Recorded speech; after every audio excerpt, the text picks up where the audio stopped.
മുണ്ടക്കൈ പുനരധിവാസത്തിന് വായ്പ അനുവദിച്ച കേന്ദ്ര നടപടി ഫെഡറൽ സംവിധാനത്തെ തകർക്കാനുള്ള മനഃപൂർവ്വമായ ശ്രമമെന്ന് ഡൽഹിയിലെ സംസ്ഥാന സർക്കാരിന്റെ പ്രതിനിധി കെ.വി. തോമസ്. കേന്ദ്ര സർക്കാർ മുന്നോട്ട് വെച്ച വ്യവസ്ഥകൾ പ്രായോഗികമല്ല. വിഷയത്തിൽ പ്രധാനമന്ത്രി ഇടപെടണമെന്നും കെ.വി. തോമസ് മീഡിയ വണ്ണിനോട് പറഞ്ഞു.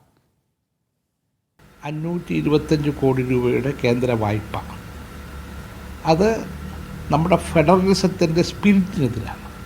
ഇപ്പോൾ കഴിഞ്ഞ ഈ ബഡ്ജറ്റിലാണ് പറഞ്ഞ 1 ലക്ഷം കോടി രൂപ സംസ്ഥാനങ്ങൾക്ക് 50 വർഷത്തെ അവധി വെച്ച് പലിശരഹിത വായ്പ കൊടുക്കുന്നുണ്ട്. അതിൽപ്പെടുത്തിയാണ് ഈ 525 കോടി രൂപ നൽകിയിരിക്കുന്നത്. പക്ഷെ ഒത്തിരി കണ്ടീഷൻസ് വെച്ചിട്ടുണ്ട്.